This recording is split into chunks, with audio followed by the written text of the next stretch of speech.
ওইখানে 13 জন ডাক্তারে ভোট বইসে তারপরে তারা আমাদের মানে থেরাপি দিলে যে উপকারটা হবে তার দিকে ক্ষতি হবে।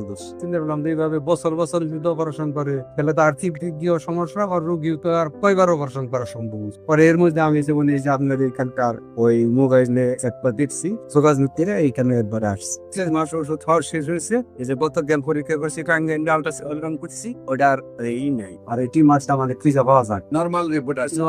আসসালামু আলাইকুম ওয়া রাহমাতুল্লাহি ওয়া বারাকাতুহু। সম্মানিত দেশবাসী, আমি cancer specialist doctor SM. Sarwar. বিশেষ করে আপনারা জানেন যে সারা ওয়ার্ল্ডের ডাক্তারদের বক্তব্য হলো ক্যান্সার হলে আনসার নেই। আমরা বলে থাকি ক্যান্সার, কিডনি, থ্যালাসেমিয়া, এইডস, এই 4টি মরণ ব্যাধিরও কোনো ভিত্তি নেই, 4টি সম্পূর্ণরূপে সুস্থ হয়। বিশেষ করে এরকমই একজন রোগী আমরা আপনাদের সাথে সাক্ষাৎকার দিচ্ছি। আপনার নাম মোহাম্মদ ইসমাইল হোসেন, পিতার নাম আব্দুর রহমান, আপনার মায়ের নাম আমেনা বেগম, গ্রাম আমরা হাবলা পূর্বপাড়া, পোস্ট অফিস হাবলা, থানা